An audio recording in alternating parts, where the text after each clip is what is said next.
Convido os irmãos a abrirem suas Bíblias no Salmo número 4. Salmo número 4.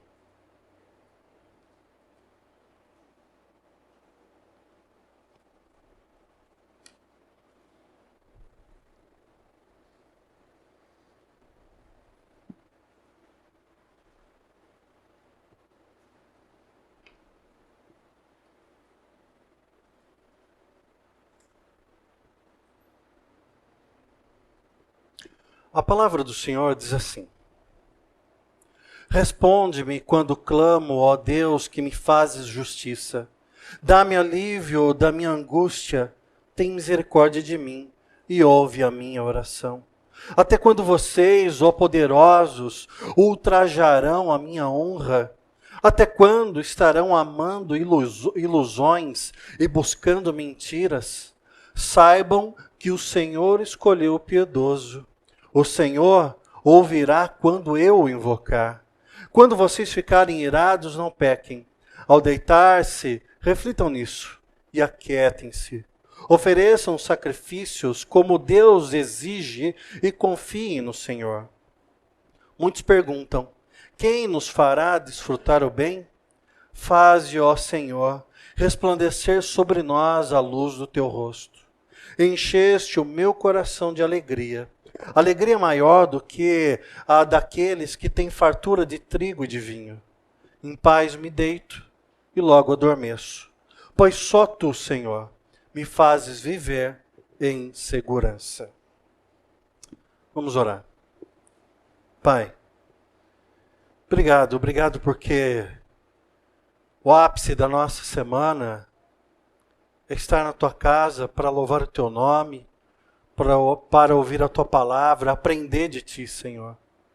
E é isso que eu te peço, que nós aprendamos hoje um pouco mais da tua palavra e me usa, Senhor, como instrumento nas tuas mãos. Apesar das minhas limitações, vaso imperfeito que sou, que o teu Santo Espírito fale ao coração de cada um de nós nessa noite. Saiamos daqui, Deus, renovados, revigorados, mais confiantes do que quando chegamos. Abençoa-nos, Pai, no nome santo de Jesus Cristo. Amém. Salmo 4. Davi, ele foi um homem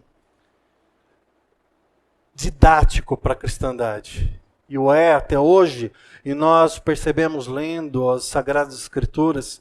E esse é um salmo de Davi, o 4. E é interessante que o Salmo 4 é uma espécie de complemento do Salmo 3. É como se o Salmo 3 fosse composto pela manhã e o Salmo 4 fosse vespertino, já um salmo da tarde, da noite.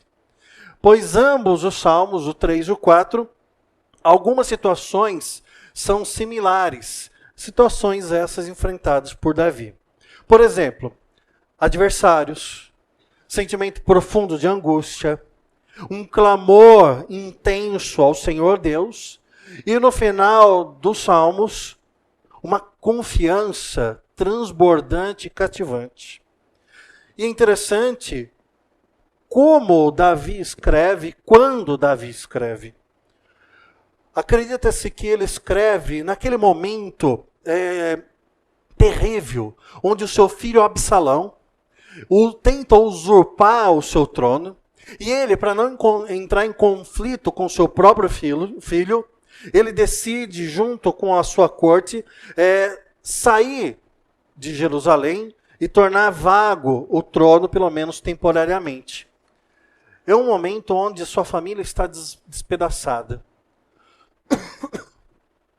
Seu filho roubando o seu trono. Sua filha havia sido abusada. Seu outro filho seria o agressor, havia sido morto. E esse estava o perseguindo. É interessante que Davi, ele já era um homem experimentado na adversidade. Sim, Saul o fez quase praticamente durante todo o seu reinado. Foi perseguir Davi. Davi estava acostumado em fugir da sua casa de maneira injusta, sem nada ter feito para que fosse perseguido. Mas ser perseguido pelo próprio filho, eu acredito que deve doer muito mais. Não que ele já não tivesse sido experimentado nessa área familiar também.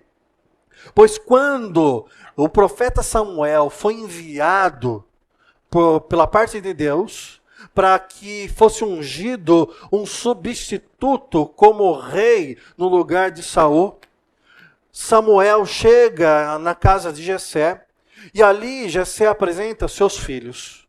Homens fortes, saudáveis, bonitos, e Samuel vai apontando e Deus vai falando, não é esse, não é esse, não é esse, também não é esse, e acabaram seus filhos apresentados, e então Jessé lembrou, tem um menino, tem o Davi, está lá no pasto cuidando das ovelhas. Então, orientado por Deus, Samuel diz, olha, manda chamar. E ali Samuel ungiu Davi a despeito do esquecimento do seu próprio pai, da sua própria família. Nós sabemos também que essa força de Davi não era sua, mas vinha de Deus, e só pode ser explicado dessa maneira. Porque, sinceramente, nós, com 1/3, um décimo das dificuldades que Davi enfrentou, eu tenho certeza que nós iremos sucumbir e sermos consumidos em desespero de tanta calamidade. O homem não tinha paz na sua casa, não tinha paz na sua profissão, não tinha paz na sua amizade, não tinha paz em lugar nenhum. Onde ele tinha paz então? Às vezes nós nos sentimos assim, acuados, perseguidos, e nós desanimamos. Porque nós falamos, Senhor, quanta adversidade, quanta dificuldade. Então, não é raro, às vezes, a gente ficar desanimado e também entrar em desespero em alguns momentos. Mas Davi não. Segundo João Calvino, à luz dessas palavras do Salmo 4, Davi ele dá uma demonstração de fé. Embora enfrentasse a mais extrema angústia e quase consumido por uma longa série de calamidades, Davi não sucumbiu, não entrou em desespero, mas antes fez o que lhe era comum fazer. Ele recorreu a Deus, o seu libertador. Quando o socorro terreno falhou, Davi soube a quem recorrer. E é interessante que no próprio Salmo, ele chama a Deus de o seu defensor, o defensor dos seus direitos. Isso deve chamar a nossa atenção, principalmente nesse mundo que nós estamos. Quantas aflições nos assolam. E a todo instante, um desafio se levanta em nossas vidas. Quantos direitos nossos são subtraídos, não são roubados? E a justiça? Em quem nós confiamos para que seja feita a justiça em nossas vidas? O fato é que Davi sabia que o seu defensor, o defensor dos seus direitos, era Deus. Com isso, logo de cara, Davi já nos diz claramente, hoje, para mim e para você, não desanime, não fique desanimado. Por quê? Se a justiça dos homens dorme, o guardião de Israel não cochila, ele não dorme, ele não se esquece, ele não nos abandona. E ele, Davi, no Salmo 4, diz para nós e nos convida logo no versículo 1. Responde-me quando clamo, ó Deus que me faz justiça. Responde-me quando clamo, ó Deus. nós deveríamos copiar Davi. Nas nossas aflições, não deveríamos desanimar, muito menos tentar tomar a justiça em nossas próprias mãos, mas antes clamar e pedir para Deus: responde-me quando clamo, ó Deus. Responde-me quando clamo. As igrejas, quando se fala em reunir-se para orar, é uma catástrofe, é uma calamidade.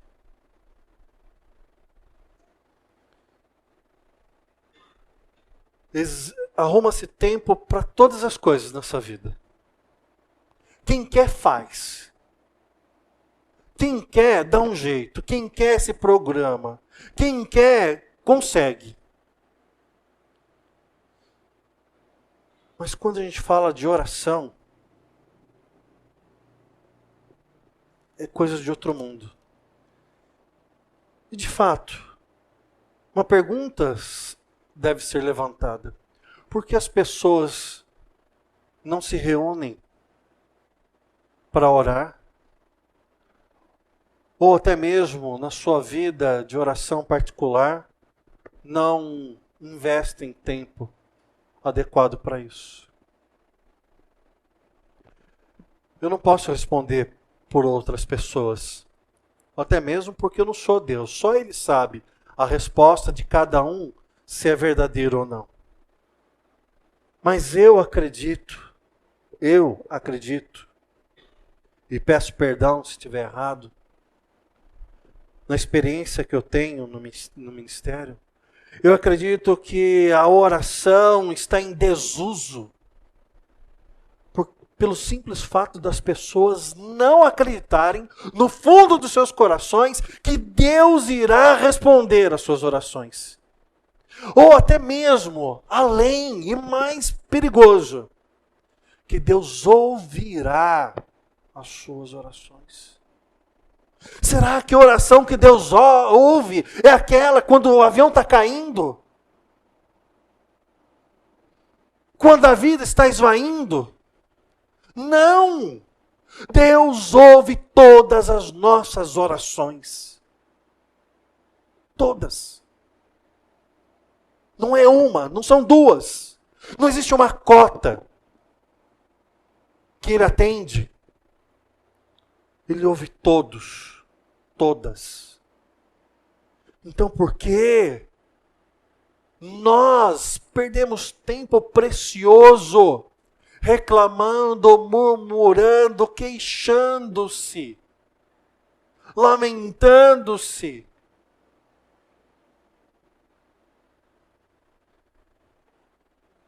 E não orando, e não clamando como Davi fez. Davi estava angustiado. É uma palavra forte. Forte. Angústia. Mas na angústia de Davi, ele olha para o alto. E ele fala com Deus.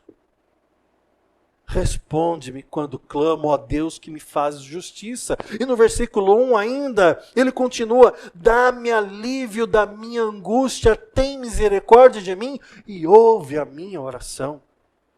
Então Davi diz para mim e para você: ore ao Senhor Todo-Poderoso quando você estiver angustiado, angustiada. Diz: Senhor, ouça a minha oração. Dá-me alívio. Dá-me alívio. Interessante que essa questão do alívio é um termo quase militar.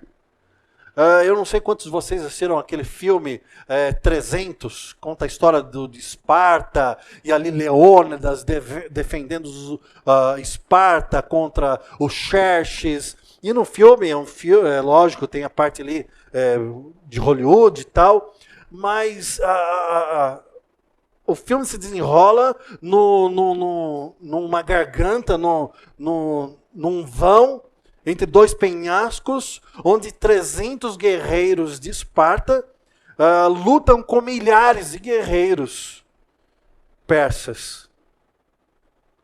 E ali eles são encurralados, eles são espremidos e são empurrados para serem vencidos.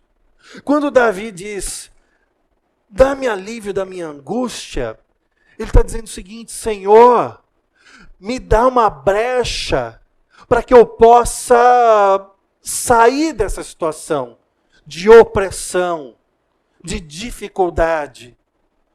Então quando Davi diz, Senhor, dá-me alívio da minha angústia, ele está falando assim, Senhor, abre os meus horizontes e me capacita a enxergar algo que eu não estou conseguindo, para que eu possa correr para lá e fugir daqui. Pois aqui está ruim, e lá é uma saída. Então, quando Davi pede, dá-me alívio da minha angústia, nós também devemos entender, Senhor, dá-nos capacidade de enxergarmos situações para sair dessa dificuldade. E mais, se elas não existirem, se houver penhasco à esquerda, montanha à esquerda, montanha à direita, e penhasco atrás e à frente um exército querendo nos destruir, faz uma brecha surgir. Pois o Senhor é capaz de tal. Davi sabia que não era por merecimento dele, porque Davi, como nós, aliás, nós muito mais do que Davi sabia que ele não merecia a ajuda de Deus. Era um homem com sangue nas mãos, um homem que não cuidou bem dos seus filhos, um homem que mandou matar Urias, um homem que tomou a esposa de Urias, Batseba, um homem cheio de culpa no cartório. Mas quando ele ora a Deus, ele não faz essa oração dizendo, Senhor, olha para mim, eu faço tudo tão melhor do que os outros prosperam e eu não prospero. Senhor, olha para mim, eu sou pacífico, eu sou bondoso, eu sou gentil, eu sou isso, eu sou aquilo, eu sou esforçado.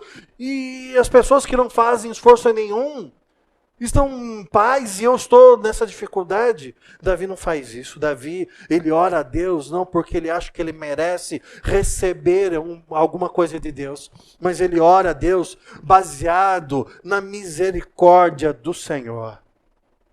E nós devemos clamar ao Senhor, pedir, Senhor, responde a nossa oração, dá-nos alívio. Porque merecemos? Não, porque o Senhor é bom. Porque o Senhor é misericordioso e a tua graça nos alcança todos os dias. No versículo 2, até quando? Essa é o destaque do versículo. Essa indagação. Até quando? Até quando vocês, ó poderosos, ultrajarão a minha honra? Até quando estarão amando ilusões e buscando mentiras? Até quando? É interessante que Davi aqui, ele condena seus adversários pela perversa obstinação que esses têm contra Davi. Também serve uma espécie de aviso. Porque quando ele diz, até quando, ó poderosos, esse poderosos aqui é uma conotação de ironia, tá? Davi está dizendo, olha, vocês acham que são muita coisa. Vocês acham que me perseguindo, vocês estão, aqui.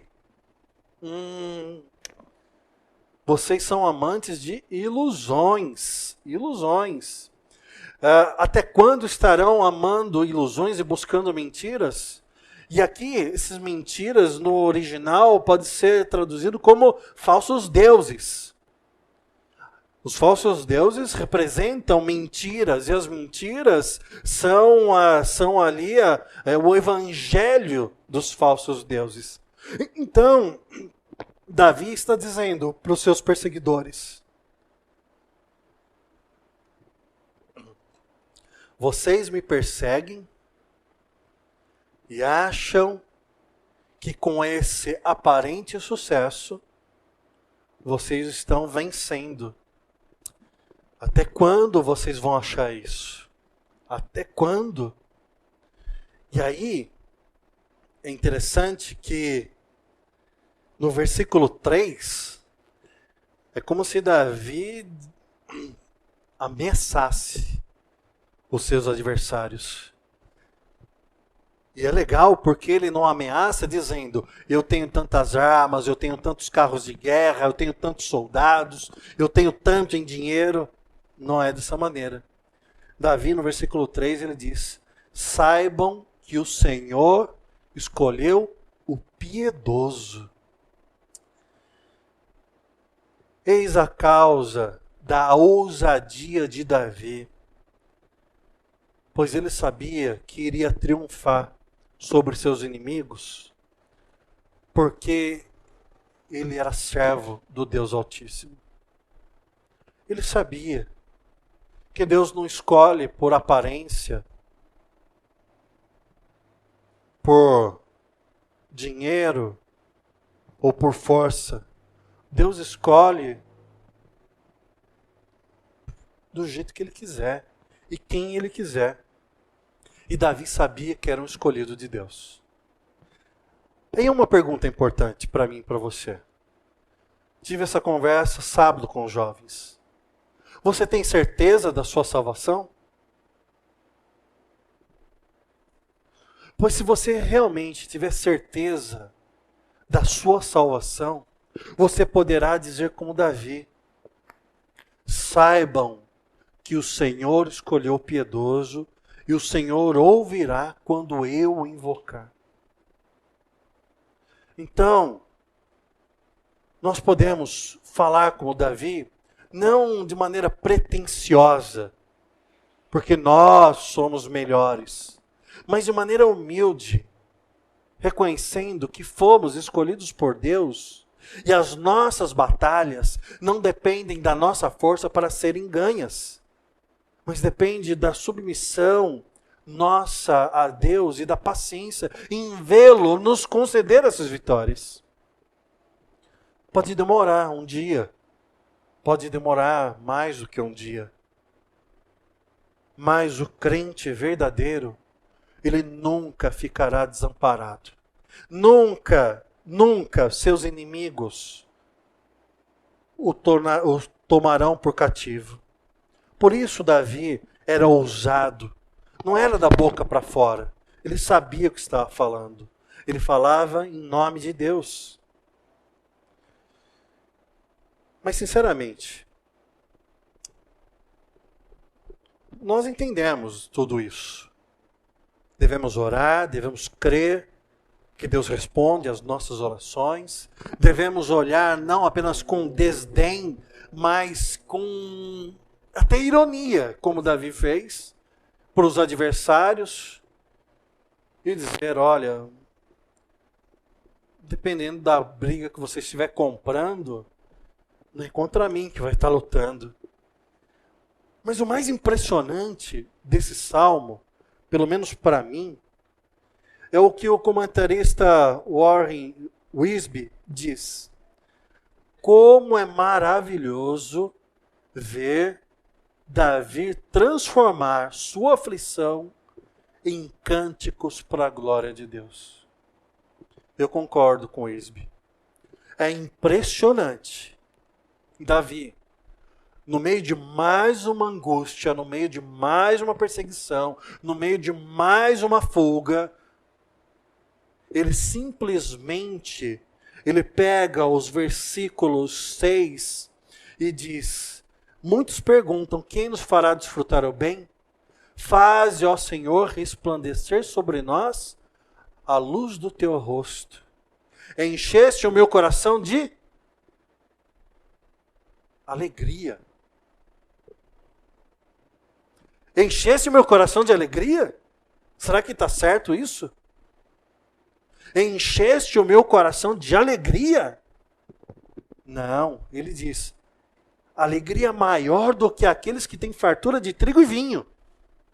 Não é uma alegria comum, é uma alegria completa, uma alegria gigantesca, imensa, que satisfaz o coração. É maior do que as alegrias que o mundo pode oferecer. Estamos falando no momento de aflição, de angústia. Não é o momento onde ele retoma o trono, onde ele é novamente entronizado. Não. É um momento de fuga, de dor, de perda. E ele diz, encheste o meu coração de alegria. Que o Senhor faça conosco o que fez com Davi. Que o Senhor faça conosco o que fez com Lutero. Quando reinos poderosos, homens riquíssimos, que tinham o poder de executá-lo, não o puderam fazer. Então Lutero, no meio de sua angústia, no meio da sua maior adversidade, no meio da perseguição que lhe era imposta, ele compõe um hino que nós, protestantes, cantamos esse hino há 500 anos. E vocês conhecem. Lutero diz, castelo forte é o nosso Deus, espada e bom escudo. Com seu poder, defende os seus. E aí vai. Maravilhoso o hino. Castelo forte é o nosso Deus. Então, sim, Davi diz, encheste o meu coração de alegria. Lutero disse, castelo forte é o nosso Deus. E nós temos o poder no Espírito Santo de dizermos também, em Deus nós confiamos, em Deus nos alegramos, não pelas circunstâncias que vivemos, mas pelo Espírito Santo que nos move e nos envolve. Alívio. Alívio é o que nós pedimos para aquele que é capaz de dar. Alívio ao ponto de chegarmos no versículo 8, tomarmos emprestadas as palavras do rei Davi. Será, meu irmão e minha irmã, que hoje você pode repetir esse versículo 8 e tomar emprestado para o seu coração e apresentá-lo diante de Deus como sendo genuíno para você? Versículo 8. Em paz me deito e logo adormeço, pois tu, Senhor, me fazes viver em segurança. Você crê nessa palavra? Você crê nessa palavra? Se você crê, amém. Que você tenha o descanso. Que você deite e adormeça confiando na segurança que vem de Deus. Mas se não, que o Senhor tenha misericórdia de você. E você se lembre que existe um caminho de escape. Existe uma brecha para fugir do cerco. Existe onde a opressão não te alcança. Esse lugar é do Senhor.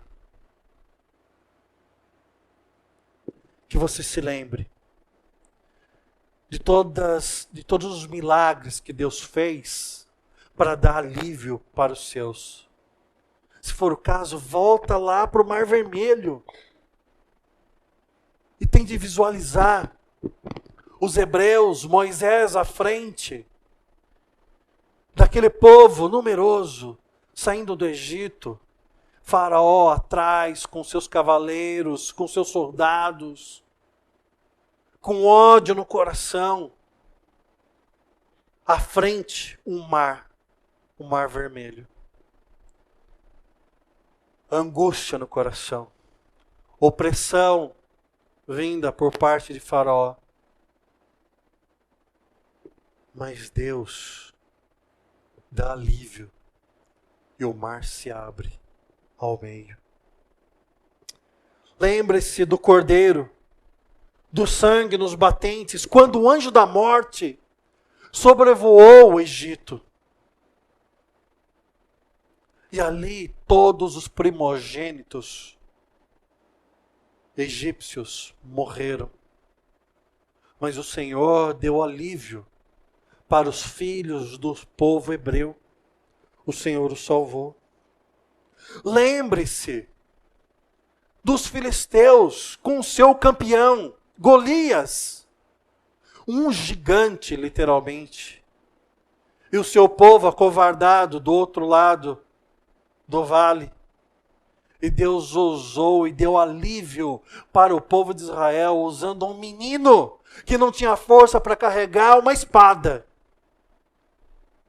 Mas Deus derrotou o gigante através de Davi, ainda menino. Uma pedrinha, um seixo de rio. E o gigante caiu por terra. Lembrem-se que Davi, fugido da corte do rei, tinha sua cabeça a prêmio, mas Deus levantou um filho de Saul, da casa do rei, chamado Jônatan, para ser o melhor amigo de Davi. O lugar mais improvável, a pessoa menos interessada que Davi sobrevivesse, pois ele era o próximo na linha de sucessão ao trono. Davi levantou e tocou no coração daquele rapaz. E quantos livramentos Davi não teve por essa amizade. Estamos estudando nas quintas-feiras o livro de Daniel. Creio que não nessa, na próxima, estaremos no capítulo 3. Onde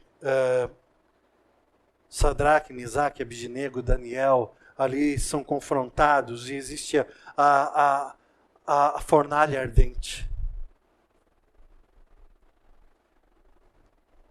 Os amigos de Daniel foram lançados para dentro da fornalha. O livramento não veio antes,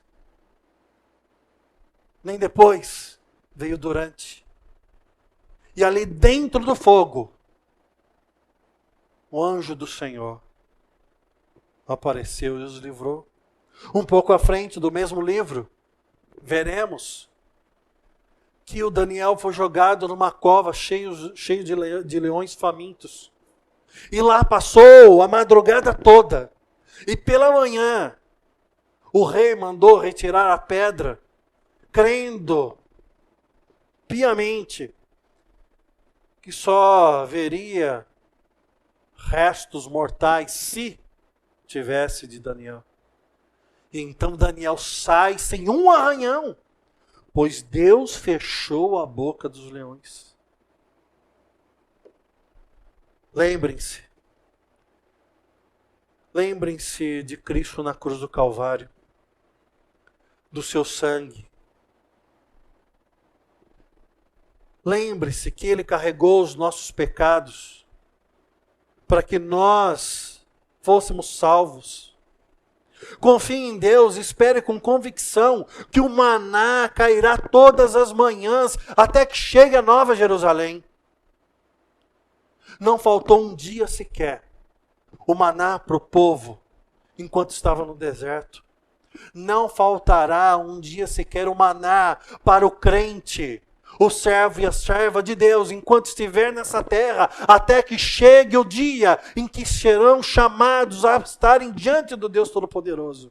Não faltará, confie que o maná cairá todas as manhãs, até que cheguemos à Nova Jerusalém. Olhe para o alto, meu irmão, minha irmã, pois é de lá que vem o socorro. E lembrem-se, creiam também do fundo do coração. As alegrias do mundo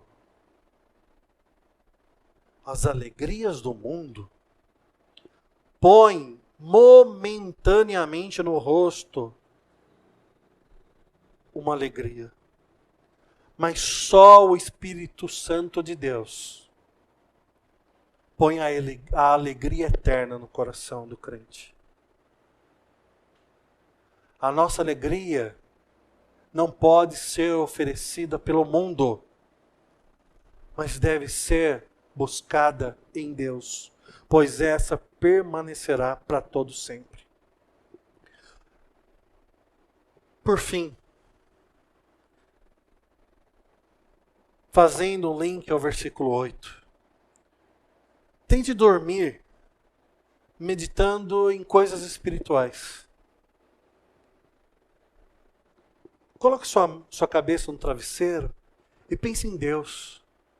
Pense nas promessas de Deus. Pense nas bênçãos já recebidas por Deus. Ore. Ore. Aquiete o teu coração. Silencie os barulhos. Não é a televisão que vai acalmar o teu coração, mas é a oração e a confiança em Deus. Encha sua mente de bons pensamentos em Deus. E de manhã você acordará com o coração disposto para enfrentar as batalhas. Davi diz: responde-me quando clamo, ó Deus, que me fazes justiça.